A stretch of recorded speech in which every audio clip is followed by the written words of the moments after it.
Welcome to the Boys to Gods podcast, where we help young men become great men while on the way to becoming gods.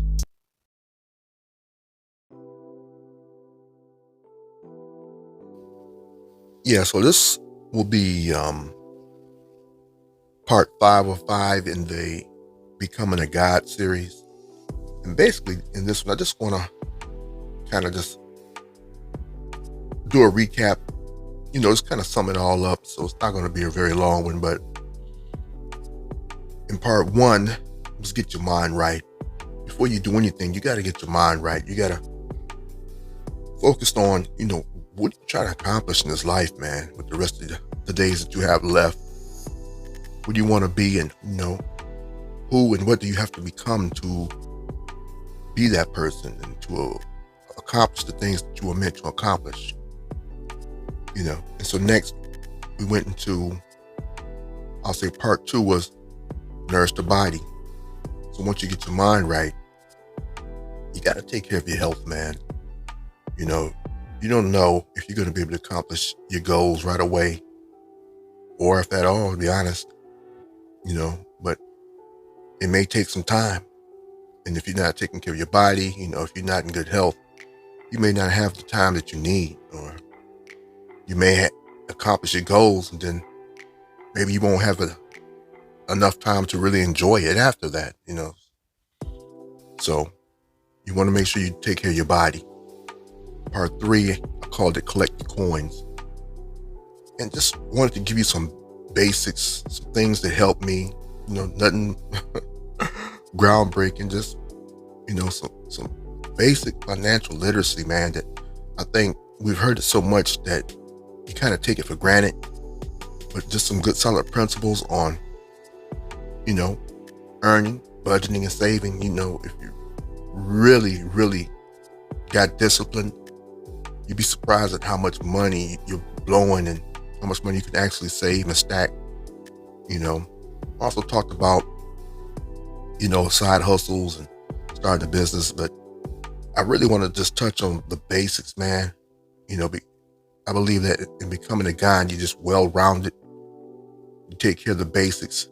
Once you take care of the basics, then you can go after, the upper levels or taking it to higher levels. But you got to get the basics down pat first.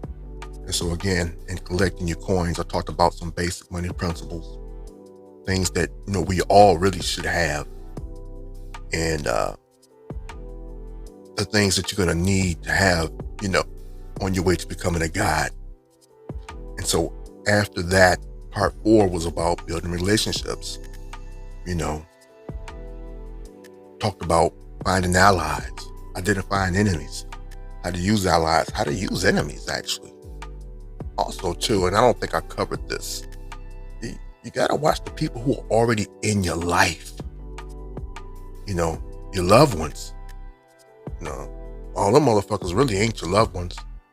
They might be family, they might be friends, they might be posing as friends, but you're going to find haters and enemies amongst your loved ones. And I also talked about how your enemies can be used actually to benefit you. So building allies, identifying allies, identifying enemies, and either learning how to cut off your enemies, get rid of your enemies, or use them to your advantage. And your allies are people who are already on your team, who already want to help you, learning how to identify them and getting the most out of them as well. And so once you've covered all 4 of those areas and, got them down pat, you want to take time to reassess your ideas, reassess your goals, reassess your plans, look at your progress, do some fine tuning, improving the areas you can, identify the areas that's a waste, get rid of those areas, or identify the areas that you're strong in and you focus mainly on those, but the areas that need to be covered that you're not that strong in, identifying those among your allies who can help you in those areas as well. And I'm in my late I'm in my mid 50s. I just turned 56, so might as well say late 50s. Guys, time flies, man. The things I'm talking about are things I wish I would have learned when I was a much, much younger guy. You know, I think I mentioned in one of the other videos, I was raised by a great guy, but he didn't have all the answers either, man.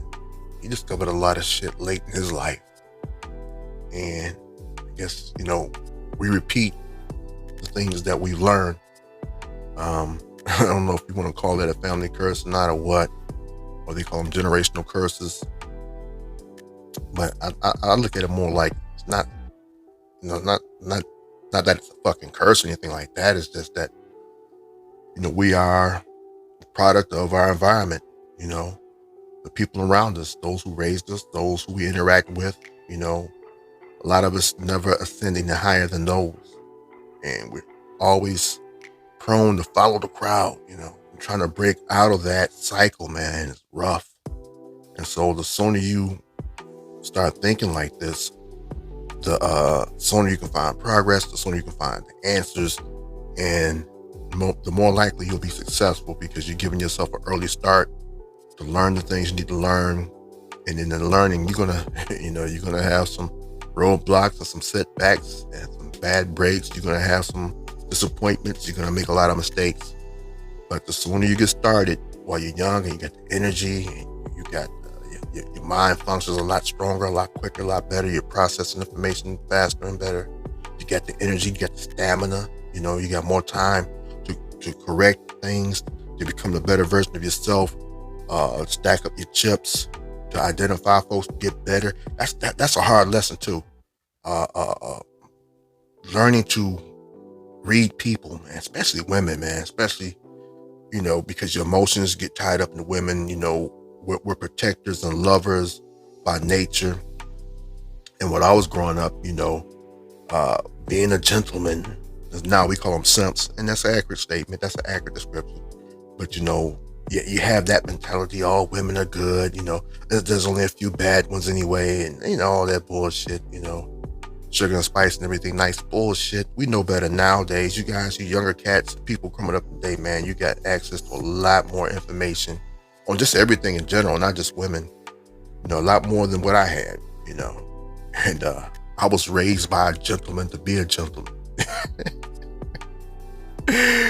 Me and him both learned shit the hard way, dealing with women especially, man. But in becoming a guide, man, that's a very important skill, man. People skills, identifying allies, identifying enemies, and not just identifying, man, learning how to get the most out of those relationships, man. So that's going to take not just building a relationship. You're going to have to work on your people skills. I don't think I touched on that enough in that video as well, and I'm probably going to go more into that at a later time. Work on your people skills, become the best version of you, so you could.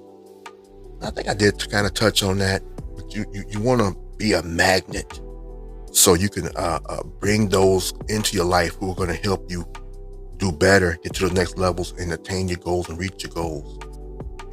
And also too, anybody who's plotting against you, gotta make them have second thoughts. Like, this motherfucker no pushover, he ain't no punk bitch. As Chris Tucker said. But yeah, man, so get your mind right, nourish your body, collect your coins, build relationships. And in this part, I'm just gonna say, always take the time to assess where you're at in your progress, assess where you're at in your journey, make the necessary adjustments, implement the new strategies, and keep it fucking moving, man, on your way to becoming a guide. And I think I'm gonna leave this here. Please take the time to go back. So this will be a 5-part series then, the Becoming a Guide series. I got them all together. Go check them out. I go into each area in more detail. And man, I hope this helps you. I'm rooting for you. And as always, keep your chin up, keep your chest out, and stay 10 toes down. I hope you liked this. And if you did, please like, subscribe, and share. Take care.